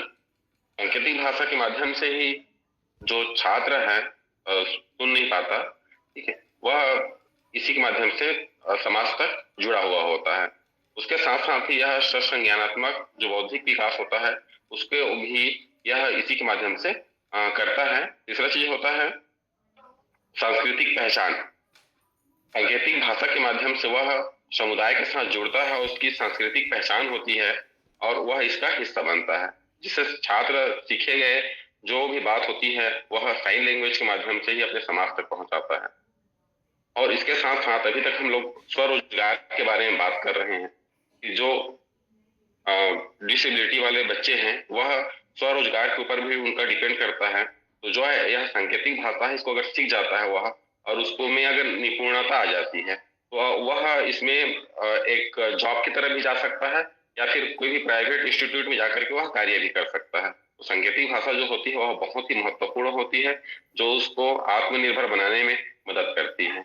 उसके साथ साथ शिक्षकों, अभिभावकों और जो उनके आसपास लोग हैं उनको भी सांकेतिक भाषा सीखना चाहिए, जिससे वह बच्चों के साथ अच्छे से संवाद कर सकें और उस बच्चे को आगे लाने में मदद कर सकें। इस तरीके से हम लोग क्या बोलना चाहिए, और श्रवण बाधित जो छात्र हैं उसको हम लोग एक सामान्य धारा में, एक समाज में आसानी से उसको जोड़ सकते हैं। धन्यवाद मैम। धन्यवाद सर, महत्वपूर्ण जानकारी के लिए। और ऐसे ही महत्व समावेशी कक्षाओं में मानसिक स्वास्थ्य के ऊपर चर्चा करने हेतु डोलामणि साहू जी। आज हम सम्मिलित हैं यहाँ पे सभी समावेशी शिक्षा विशेष शिक्षा का अधिकार सबके लिए। मेरा आज का टॉपिक है समावेशी शिक्षा में मूल्यांकन और प्रगति का आकलन। समावेशी शिक्षा में मूल्यांकन का मतलब है सभी छात्रों को समान शैक्षणिक अवसर देना। समावेशी मूल्यांकन में छात्रों की शैक्षणिक योग्यता के अलावा उनकी अन्य विशेषताओं को भी ध्यान में रखा जाता है। समावेशी मूल्यांकन के कुछ उदाहरण है, जैसे समावेशी मूल्यांकन में निगरानी युक्त और गैर निगरानी युक्त दोनों तरह के मूल्यांकन कार्यों का संतुलन होता है और समावेशी मूल्यांकन में विविधता और लचीलेपन को भी शामिल किया जाता है। समावेशी मूल्यांकन में छात्रों को उनकी क्षमताओं के मुताबिक सीखने का बराबर अवसर मिलता है। समावेशी शिक्षा में मूल्यांकन और आकलन न केवल छात्रों के प्रगति को मापने का माध्यम है, बल्कि यह शिक्षण प्रक्रियाओं को और अधिक प्रभावशाली बनाता है। समावेशी शिक्षा बनाने का एक साधन और एक बेहतरीन माध्यम है मूल्यांकन। यह छात्रों को उनकी क्षमताओं के अनुसार सीखने और आगे बढ़ने का अवसर प्रदान करता है। यही पद्धतियां और संसाधनों का उपयोग करके उसे और बेहतरीन बनाया जा सकता है, जिसमें छात्रों को उनकी क्षमताओं के मुताबिक सीखने और आगे बढ़ने का मौका मिलता है। विभिन्न परिस्थितियों में मूल्यांकन कार्यों का संतुलन रखना बहुत जरूरी होता है, ताकि दिव्यांग बच्चों में किसी भी प्रकार का भेदभाव ना हो और वह समाज एवं राष्ट्र में महत्वपूर्ण भूमिका निभा सकें, ताकि हम उन्हें बेहतरीन मौका दें मूल्यांकन और प्रगति के आधार पर। आज हमारे पास एक उदाहरण है कि शारदा मैम, उसके लिए मैं चंद लाइन कहना चाहूंगी। पा ही लेंगे मंजिल, हम राहों का मोहताज नहीं, वही होगा कल जो आज हमारे पास नहीं। धन्यवाद।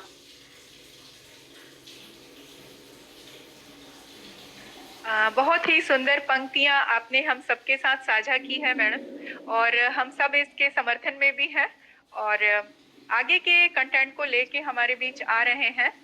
ऑटिज्म ADHD वाले बच्चों के लिए शिक्षण रणनीतियां, डॉक्टर गोपा शर्मा, शासकीय प्राथमिक शाला पंडित रविशंकर विश्वविद्यालय परिसर, रायपुर से। जी नमस्कार। समावेशी शिक्षा, विशेष शिक्षा अधिकार सबके लिए वेबिनार। आज का मेरा विषय है ऑटिज्म और ADHD वाले बच्चों के लिए शिक्षण रणनीतियाँ। यह प्रस्तुति ऑटिज्म और ADHD वाले बच्चों के लिए प्रभावी शिक्षण रणनीतियों पर प्रकाश डालती है, जिससे उसमें विशिष्ट सीखने की आवश्यकताओं को पूरा किया जा सके और उनके विकास को सक्षम किया जा सके। इसके लिए हमें जानना होगा ऑटिज्म और ADHD क्या है। ऑटिज्म स्पेक्ट्रम डिसऑर्डर है, जिसे ASD भी कहते हैं। यह न्यूरो डेवलपमेंट स्थिति है जो सामाजिक संपर्क, संचार और व्यवहार की चुनौतियों का कारण बनती है। ASD वाले बच्चे अक्सर विशिष्ट रुचियों और दोहराव वाले व्यवहारों में शामिल होते हैं। ADHD attention deficiency hyper disactivity disorder है। यह एक न्यूरो डेवलपमेंट स्थिति है जो ध्यान केंद्रित करने, कार्य पूरा करने और आवेग को नियंत्रित करने में कठिनाइयों का कारण बनती है। ADHD वाले बच्चे अक्सर अति सक्रिय होते हैं या असंतुष्ट महसूस करते हैं। ADHD बच्चे और ऑटिज्म बच्चों के लिए विशेष सीखने की जरूरत है। इनके लिए विशेष ध्यान देने वाली बातें होती हैं। जो पहला है संवेदी संवेदनशीलता के अंदर ऑटिज्म और ADHD वाले बच्चों को शोर, प्रकाश या बनावट के प्रति अति संवेदनशील हो सकते हैं। इनका ध्यान केंद्रित करना और कार्य पूरा करना इन बच्चों के लिए मुश्किल हो जाता है। सामाजिक संपर्क स्थापित करने में सामाजिक संकेतों को समझना और अन्य लोगों के साथ बातचीत करना एक चुनौती हो सकती है। शब्दों का प्रयोग, शब्दों को समझना और उनका उपयोग करना चुनौतीपूर्ण हो सकता है, जिसे उनके संचार में कठिनाइयां आ सकती है। इस तरह से व्यक्तिगत शिक्षण योजना बनाकर इन बच्चों को हम उचित मूल्यांकन करके इनको अच्छी शिक्षा दे सकते हैं। जैसे पहला मूल्यांकन, बच्चे की ताकत और कमजोरियों का आकलन करना। दूसरा लक्ष्य, व्यक्तिगत लक्ष्य का निर्धारण करना। रणनीति बनाते, बच्चे की विशिष्ट आवश्यकताओं को पूरा करने के लिए शिक्षकों को रणनीतियां बनानी चाहिए। चौथा है निगरानी करना, प्रगति की निगरानी करना और योजना में समायोजन करना। इस तरह से संवेदनशीलता को ध्यान में रखते हुए बच्चों को विशेष आवश्यकता उनको ध्यान में रखना चाहिए। संवेदनशीलता के लिए प्रकाश, मंद प्रकाश की स्थिति बच्चों को उपलब्ध कराना चाहिए। प्राकृतिक प्रकाश पर विशेष रोशनी का उपयोग कर संवेदनशीलता को कम करना चाहिए। शोर को कम करने के लिए शांत कोने को प्रदान किया जाना चाहिए और या शोर कम करने वाले उपकरणों का उपयोग करना चाहिए। स्पर्श, विशिष्ट बनावट के लिए संवेदी खिलौने प्रदान करें या कपड़े में विभिन्न प्रकार के पहनावे को अनुमति दिया जाए। एक स्कूल ड्रेस नहीं रखना चाहिए इस प्रकार के बच्चों के लिए। संचरित माहौल प्रदान करना, पहला इनकी दिनचर्या बनाए रखें और स्पष्ट सीमाएं स्थापित करें। दूसरा विजुअल सहायक, इनको विजुअल अनुसूचियां जैसे निर्देश कार्ड या चित्र और ऐसे उभारदार चित्र का प्रयोग कर बच्चों को पढ़ाया जाए। संक्रमण, बच्चों को गतिशील बनाएं और उनकी गतिविधि में जाने, एक दूसरे के पास जाने के लिए तैयार करें। एक ही जगह बैठा के बच्चों को ना पढ़ाएं। कार्यस्थल, कार्य पूरा करने के लिए एक विशिष्ट और शांत कार्यालय स्थल प्रदान किया जाना चाहिए। इस प्रकार से व्यक्तिगत समर्थन प्रदान करना चाहिए। व्यक्तिगत समर्थन प्रदान करने के लिए कई बातें होती है, जैसे एक को अलग अलग शिक्षण विधियां, व्यक्तिगत ध्यान समर्थन प्रदान। ऑटिज्म वाले बच्चे, ADHD वाले बच्चों को व्यक्तिगत ध्यान आकर्षित करते हुए उन्हें समर्थन प्रदान करते हुए समय निर्धारित करें उनको पढ़ाने के लिए। सहायता करना, अतिरिक्त सहायता प्रदान करें जैसे शिक्षण सहायक और सामाजिक कौशल का प्रशिक्षण के अंतर्गत शिक्षकों और जी, मैं समीक्षा गायकवाड़, तेजस राजिम, जिला गरियाबंद से। आज के इस वेबिनार में मुझे टॉपिक मिला था समावेशी शिक्षा में आईसीटी का योगदान। वैसे तो ये जो टॉपिक है अपने आप में एक विशाल भंडार है, लेकिन चूंकि अल्प समय सीमा है को ध्यान में रखते हुए मैं सारगर्भित शब्दों में अपने विचार रखना चाहूंगी।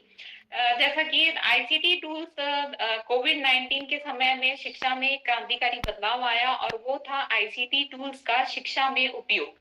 ये आईसीटी टूल्स ही है कि हम सभी अपने अपने जिलों में बैठे हुए एक साझा मंच पर अपने विचार प्रकट कर रहे हैं। राष्ट्रीय शिक्षा नीति में हम भविष्य की कल्पना करते हैं जहां शिक्षा न केवल सुलभ हो, सुगम हो, सभी की पहुंच में हो, बल्कि सभी की क्षमताओं और अक्षमताओं को ध्यान में रखते हुए समावेशी हो।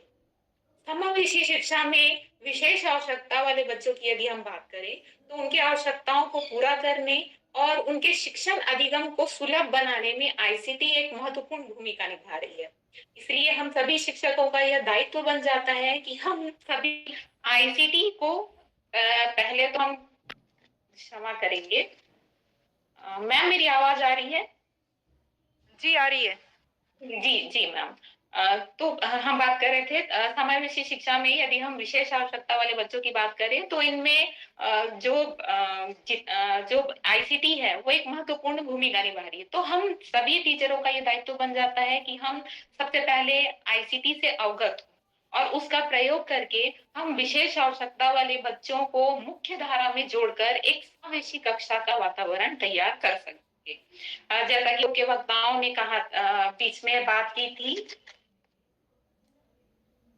पूर्व के वक्ताओं ने बीच में समता और समानता की बात की। मैं इसी में आईसीटी को जोड़कर कुछ कहना चाहूंगी कि हमें समावेशी कक्षा में समानता के साथ साथ समता को भी ध्यान में रखना है। एक छोटे से एग्जांपल से बताना चाहूंगी, जैसे कि गोजे सर ने भी बताया कि यदि हम जैसे समानता अर्थात ये है कि हम अपने बच्चों को एक समान स्कूल ड्रेस देते हैं, एक प्रिंटेड पाठ्य पुस्तकें सभी को अवेलेबल कराते हैं, टेबल चेयर वगैरह हम देते हैं, ये हुई समानता।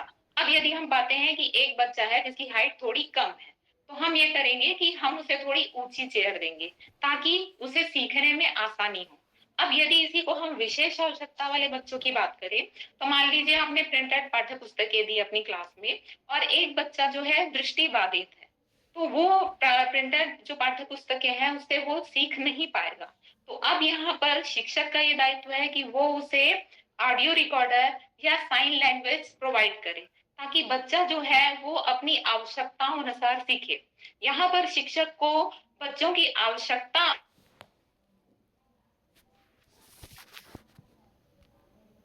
आपका डिजिटल डिक्शनरी हो गई, इन सब का यूज करते हैं जो कि बैटरी चलित होती है।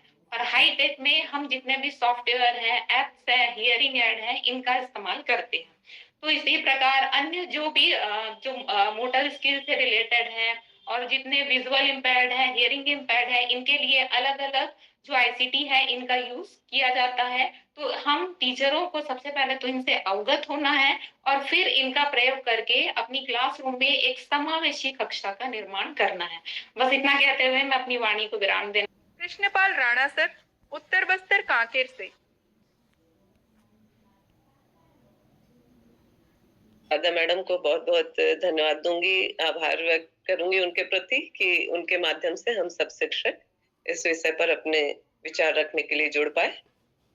और चलिए हम बात करते हैं। मुझे जो टॉपिक मैंने लिया था समावेशी शिक्षा में स्पेशल एजुकेटर की भूमिका और आवश्यकता पर, तो भूमिका पर हम दृष्टिपात करते हैं। दिव्यांग जो छात्र होते हैं उनकी सभी प्रकार की बाधाओं को पार करने में, दूर करने में नहीं बोल रही हूं मैं, पार करने में उनकी पूरी तरह से सरलतम तरीके से सहयोग करते हुए उनके शैक्षिक, सामाजिक, भावनात्मक विकास को सुनिश्चित करने के लिए ऐसे विशेष शिक्षक की आवश्यकता होती है। अब हम आवश्यकता पर बात करेंगे।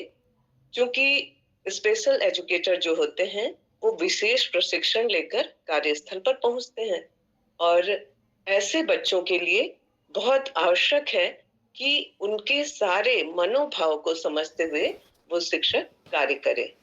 अब मुझे तो लगता है कि प्राइमरी जो विद्यालय है उसमें एक एक स्पेशल शिक्षक को जरूर नियुक्त किया जाना चाहिए, क्योंकि ये समस्याएं हमारे बीच भी कई बार होती हैं और हम समझ नहीं पाते, या विशेष हमको आवश्यकता वाले बच्चों के साथ विशेष रूप से कार्य करना पड़ता है।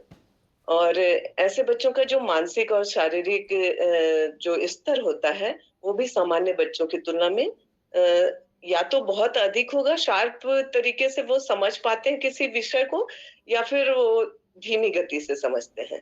तो इसको वो शिक्षक भली भांति उसका आकलन कर पाएंगे। और ये शिक्षक उनके परिजनों से संपर्क साधना उनके लिए अति आवश्यक होगा, ताकि वे बच्चों की पूरी तरह से काउंसलिंग कर सकें और फिर बच्चों को भी अलग से समझने का प्रयास करेंगे। तो ये सारी चीजों के लिए, अब जैसे हमारे बीच ऐसा कोई बच्चा आता है और हम उनसे काफी लंबा समय तक हम उनसे जुड़े होते हैं, लेकिन उनकी विशेष जो आवश्यकताएं हैं हो सकता है हम ना समझ पाए, लेकिन वो विशेष जो शिक्षक होगा वो जरूर समझ पाएगा, क्योंकि वो इन सारी चीजों के प्रशिक्षण अलग से लेकर आए रहेंगे हमारे बीच। अब दिव्यांगता जो है वो 21 तरह की दिव्यांगता हम सबके जैसा कि अभी तक विदित है, तो उसको हम सामान्य रूप से, हम सामान्य शिक्षक हो सकता है उसको पहचानने में हमसे किसी तरह की भूल हो सके और हम उसका इलाज कुछ और कर रहे हैं, उसको किसी विशिष्ट तरीके से हम उनकी चुनौतियों को दूर नहीं कर पा रहे हैं, तो वो विशेष शिक्षक जरूर ऐसा कर पाएंगे। इन छात्रों की जो चुनौतियां अलग अलग होती हैं, अध्यापन अध्ययन की विशेष जो सामग्री भी अलग होती है, उनका अलग से कैसे उसको मतलब बच्चों के बीच लाया जाए, किस सामग्री का उपयोग कब किया जाए, इन सब चीजों की जानकारी उन शिक्षकों को होती है। तो निश्चित रूप से बच्चा प्रगति की ओर ही जाएगा और इनके मूल्यांकन का जो तरीका होगा वो भी बिल्कुल अलग होगा, और कब कब किया जाना है, किस तरह से किया जाना है, ओरल होना है कि लिखित में होना है, कि उनके व्यवहारिक गतिविधि के आधार पर उनका आकलन किया जाना है, ये सारा जो विशेष शिक्षक होंगे उन्हें इस बातों का ध्यान होगा और वो इन सब चीजों को अच्छे तरीके से कर पाएंगे। इसके अतिरिक्त जैसे उनको अलग किस बच्चे को कितना समय देना है, क्योंकि हम तो सामान्य रूप से सभी बच्चों को एक जैसा पढ़ा रहे हैं, लेकिन किस बच्चों को विशेष तरीके से कितना समय देना पड़ेगा ताकि वो एक प्रोसीजर को करने में वो पूरी तरह से सक्षम हो पाए, और प्रयोग उसके लिए किस तरीके का करना है, ये सारी चीजें उनको दृश्य तरीके से, दृश्य कला के माध्यम से या श्रव्य कला के माध्यम से, या फिर अबेकस जो गणितीय विधि या अन्य जो इंस्ट्रूमेंट होंगे उसके तरीके से किस तरीके से उस बच्चे के सामने उसे पेश किया जाए, ये सारी चीजें उन शिक्षक को पता होगी। और मैं आप सभी से ये कहना चाहूंगी कि मैंने अब तक 7 दिव्यांग बच्चों के साथ काम किया है, और हमारे स्कूल में तो ऐसा है कि 100 बच्चे भी हैं लेकिन शिक्षक 2 ही हैं, तो उन बच्चों को सोचिए अलग से समय दे पाना कितना मुश्किल होता था। तो मैं उन बच्चों के लिए अलग से कक्षा निर्मित करती थी। वो बच्चे चौक और पेंसिल पकड़ना तक नहीं, उनके जो सेल्स होते हैं, ये मतलब तंत्र होते हैं, जो हाथ की जो नसें होती हैं वो पूरी तरह से खुली नहीं होती, तो वो पेन पकड़ने में उनको तकलीफ होती, पेंसिल नहीं पकड़ पाते, मोटे मोटे पेन चाहिए उनको, चौक मोटे मोटे चाहिए, और छोटा छोटा नहीं लिख पाते, बड़ा बड़ा लिखते हैं। वो आपकी बात नहीं सुनते, उनको जो मन कर रहा है वो करते हैं वो बच्चे। लेकिन मैंने उन बच्चों के लिए ऐसा किया कि वो बच्चे सोचिए प्राइमरी से निकल के मिडिल और मिडिल से हाई स्कूल तक पहुंच गए हैं। तो बहुत सारी चुनौतियां उन बच्चों के लिए होती हैं, तो सामान्य रूप से हम उनको मतलब एक मुकाम तक पहुंचाने में हम सब अक्षम रहेंगे। इसलिए मैं चाहती हूँ कि प्राइमरी स्तर पे, क्योंकि देखिए कई क्या होता है, कितनी भी आप मेहनत कर ले, 3 महीने के बाद हर बच्चा लाइन पकड़ लेता है, लेकिन कुछ बच्चे ऐसे होते हैं कि वो तब तक उल्टा ही सब कुछ करते रहते हैं, सारा चीज उल्टा करते रहते हैं, और अपने साथ समस्या वही कि शिक्षक बहुत कम है और उसी महत्वपूर्ण भूमिका और जिम्मेदारी का निर्वहन करते हैं। अगर हर शिक्षक इस समावेशी शिक्षा के बारे में ज्यादा से ज्यादा जानेंगे तो निश्चित रूप से ये ये बच्चे कुछ नया, कुछ अच्छा और कुछ उम्दा कार्य हमारे सामने करके दिखाएंगे। तो आगे के क्रम में हम चलते हैं दिव्यांग बच्चों के लिए व्यावसायिक शिक्षा और कौशल विकास, यशवंत कुमार पटेल, जिला दुर्ग से। आप सभी शिक्षक बंधुओं को बहुत बहुत नमस्कार। मेरा जो विषय, इन केंद्रों में जो प्रशिक्षण की अवधि है वह तिमाही है, 6 माही है, 1 वर्षीय है और 2 वर्षीय भी है। किसी किसी प्रशिक्षण केंद्रों में इनकी समय सीमा जो है निर्धारित की गई है। कौशल विकास में बहुत सारे कोर्स शामिल किए गए हैं, जैसे फैशन डिजाइनिंग है, मोटर वाहन चालन है, चालक का जो कोर्स है, कंप्यूटर प्रशिक्षण कोर्स है, सिलाई प्रशिक्षण, इलेक्ट्रॉनिक्स है, इलेक्ट्रीशियन है, ब्यूटिशियन, हेल्थ केयर इत्यादि जो कोर्सेस हैं वो इन संस्थाओं में संचालित किए जा रहे हैं। ऐसे व्यावसायिक विषयों को हमारे मिडिल से लेकर के हायर सेकेंडरी स्कूल के कुछ विषयों को इसमें शामिल करना चाहिए, ताकि बच्चे जो है इसी क्षेत्र में तो जुड़ सके और विशेष उसकी पहचान हो सके कि वो बच्चा जो है किस क्षेत्र में अपने आप को प्रशिक्षित करना चाहता है। तो ऐसे बच्चों का चयन करके उनको उस क्षेत्र में, उस जगह पे उसको चयनित कर वहां भेजने का प्रयास करना चाहिए। मुख्यतः इसका समस्या यह है कि ऐसे जो साथीगण हैं, मतलब जो कहना चाहिए दिव्यांग जो बच्चे हैं, उनको इन जगहों पर रहने के लिए और खाने पीने के लिए और पूरे जो व्यवस्था है उसकी निःशुल्क व्यवस्था रहती है। बहुत सारे एनजीओज हैं जो इस क्षेत्र में काम करते हैं, जैसे एक है दया भारती सेवा संस्थान से, ये जो है शेखपुर, अखरा घाट, मुजफ्फरपुर बिहार में है। और वैसी एक और संस्था है जो इस क्षेत्र में काम करती है, राहत सेवा संस्थान, विकास सेवा संस्थान।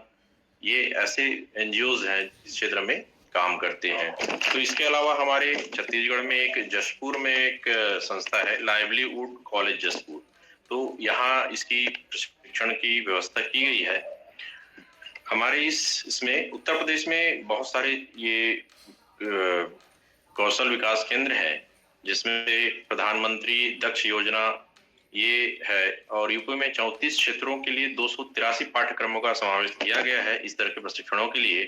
तो इसमें अपन कहना चाहिए दिव्यांग बच्चों इसमें भी शामिल हो सकते हैं। हमारे यहाँ छत्तीसगढ़ में एक शासकीय संस्था खुली थी, CRC राजनांदगांव, जिसका संचालन अभी बंद हो चुका है और ये जो है सिकंदराबाद इसको शिफ्ट कर दिया गया है। तो इस तरह से बच्चों में जो व्यावसायिक प्रशिक्षण है वह बहुत जरूरी है। वो अपने आप को इस प्रशिक्षण में कुशल महसूस करके अपने जीवन यापन के लिए स्वरोजगार का संचालन करते हैं। तो इसमें अभी और संचालित है जो सामान्य वर्गों के साथ इनको समावेशित किया जा सकता है, प्रधानमंत्री विकास प्रशिक्षण केंद्र। ऐसे संस्थाएं बहुत सारी यहाँ चल रही हैं जो हर राज्यों में एक या 2 संस्थाएं संचालित की जा रही है। तो इन प्रशिक्षण केंद्रों में इनको समावेशित कर शामिल करके उनको स्वरोजगार के लिए प्रयास किया जा सकता है। कहकर मैं अपने वाणी देता हूँ। धन्यवाद। संपन्नता लाने हेतु ना जुड़ पाए, तो ये बहुत ही महत्वपूर्ण जानकारी थी हम सबके लिए। आगे के क्रम में हम चलते हैं समावेशी शिक्षा और लैंगिक समानता, लक्ष्मण बांधेकर सर, शासकीय प्राथमिक शाला रहमान कापा, संकुल बिरकोना, ब्लॉक पंडरिया, कबीरधाम। जी सर। आप सभी साथियों को मेरा प्रणाम। मेरा टॉपिक है समावेशी शिक्षा और लैंगिक समानता। शिक्षा और लैंगिक समानता दो से महत्वपूर्ण है प्रगति के लिए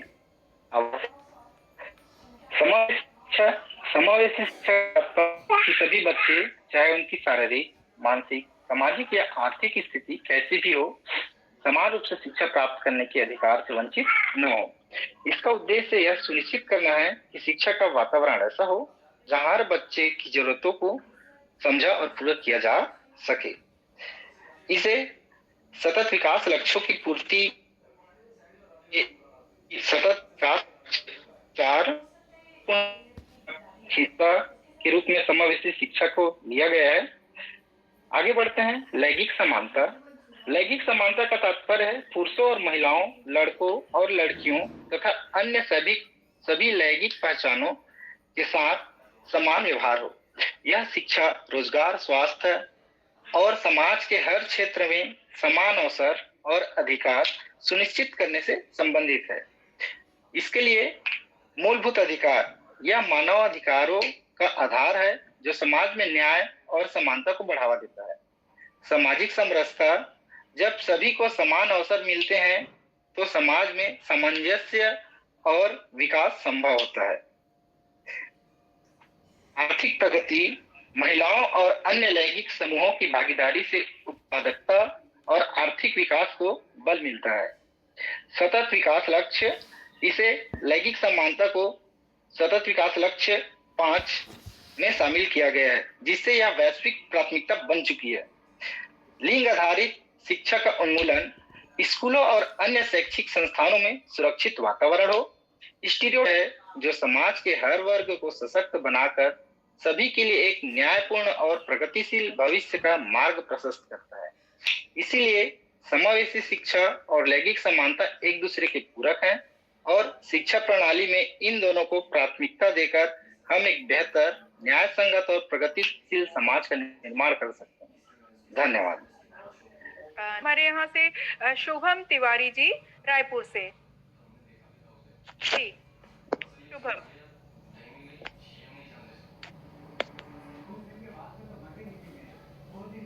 जी मेरी आवाज आ रही है मैम? ओके, आ रही है जी। सर्वप्रथम आज के कार्यक्रम में उपस्थित सभी शिक्षकों को मेरा सादर प्रणाम। मेरा नाम शुभम तिवारी है। मैं धमतरी रायपुर छत्तीसगढ़ से हूँ और वर्तमान समय में एक शोधार्थी के रूप में पंडित रविशंकर शुक्ल विश्वविद्यालय में अध्ययनरत हूँ।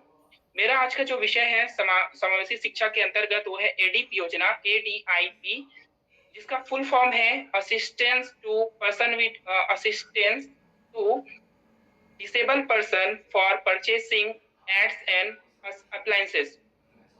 तो सर्वप्रथम हम देखेंगे कि इस योजना की आवश्यकता क्यों पड़ी। इस योजना का संचालन भारत सरकार द्वारा 1981 जो दिव्यांग कल्याणकारी वर्ष के रूप में मनाया गया, उस वर्ष से भारत सरकार द्वारा भारत सरकार का एक मंत्रालय है, सामाजिक न्याय और अधिकारिता मंत्रालय। इस मंत्रालय द्वारा इस योजना को लागू किया गया और वर्तमान समय में इस योजना का संचालन एलएमको यानी कि आर्टिफिशियल लिम्स मैन्युफैक्चरिंग कॉर्पोरेशन द्वारा किया जा रहा है और इसके विभिन्न जितने भी अलग अलग अंग हैं भारत के अलग अलग राज्यों में स्थापित हैं, वहां से इस योजना का संचालन किया जा रहा है। इसके अंतर्गत विशेष रूप से आवश्यकता क्यों पड़ी इस योजना की, जहां तक मुझे जितना मैंने अध्ययन किया है उससे ये लगता है कि आप लोगों ने देखा होगा कि बहुत सारे ऐसे दिव्यांग भाई बहन हैं जिनकी परिवार की आर्थिक स्थिति उतनी अच्छी नहीं होती है और ऐसी स्थिति में जो विशेष उपकरण होते हैं उनकी लागत को देखते हुए उनका परिवार उन उपकरणों को उन तक पहुंचाने में अक्षम होता है और ऐसे जो उपकरण हैं वो विशेष जैसे कि मैंने बताया एलएमको हो गया या फिर ऐसे विशेष संस्थाएं वहां पर निर्मित होते हैं और परिवार की जो पहुंच है वहां तक नहीं हो पाती। इसी समस्या के समाधान के लिए भारत सरकार द्वारा इस योजना का संचालन किया गया और 2016 में जो आरपीडी एक्ट आया उसके द्वारा इस योजना को और भी सरल बनाते हुए प्रत्येक जिले के, आप लोग जानते होंगे कि प्रत्येक जिले में जो समाज कल्याण विभाग होता है वहां के द्वारा भी इस योजना का कोई भी दिव्यांग भाई बहन लाभ ले सकता है।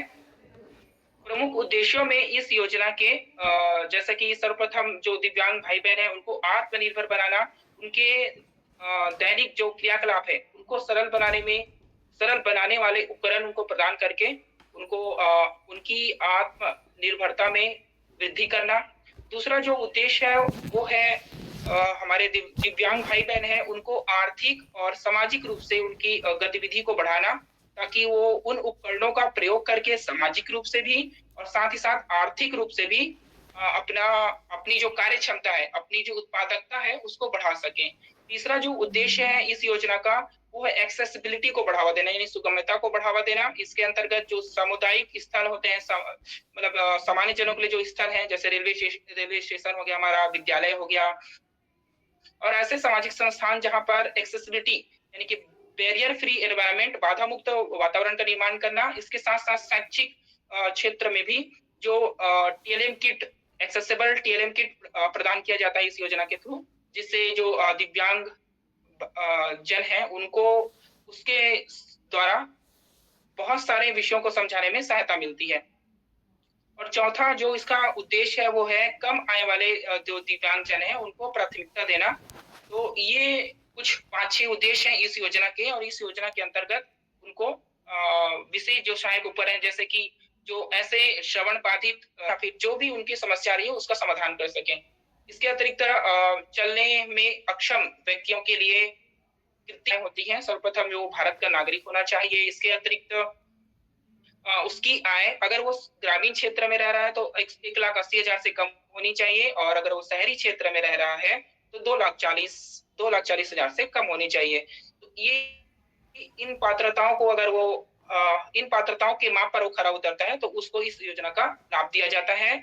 और इस योजना के लिए जो प्रमुख दस्तावेज हैं वो है आपका दिव्यांगता प्रमाण पत्र हो गया, आय प्रमाण पत्र, आधार कार्ड और आपका पासपोर्ट साइज फोटो।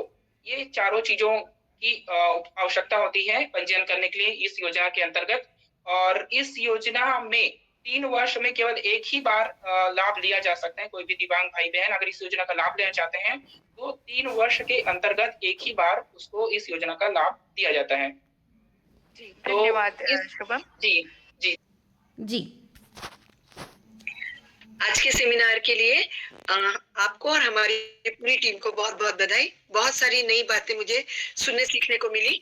मैं चूंकि पिछले 17 सालों से हाई स्कूल और हायर सेकेंडरी स्कूल में पढ़ा रही हूँ, तो समावेशी शिक्षा के लिए मेरे को बहुत ज्यादा अनुभव तो नहीं मिले, लेकिन हाँ, हमने 9th और 9th क्लास में जब हम पढ़ा रहे थे और 10th क्लास में जब पढ़ा रहे थे तो हमने बहुत सारे बच्चों की कठिनाइयों को समझा था।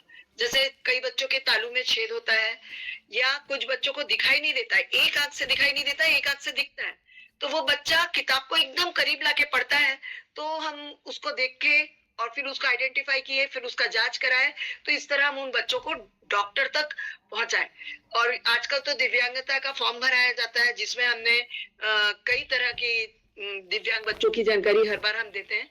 इसमें बस मैं एक चीज जोड़ना चाहूंगी, सिकलिंग भी अब आ गया है दिव्यांगता में, और सिकलिंग के लिए भी प्रमाण पत्र मिलता है। सिकलिंग के पेशेंट हमारे स्कूल में बहुत आते हैं जो समझ नहीं पाते कि हम क्यों थक रहे हैं या क्यों हम पिछड़ जा रहे हैं पढ़ाई में। जब उनको लड़कियां जल्दी आइडेंटिफाई हो जाती हैं, जब उनको चक्कर वगैरह आता है या उनको लगातार खून की कमी होती है तो वो पकड़ में आ जाता है। तो हम इस तरह की चीजों को तो हम देखते समझते हैं।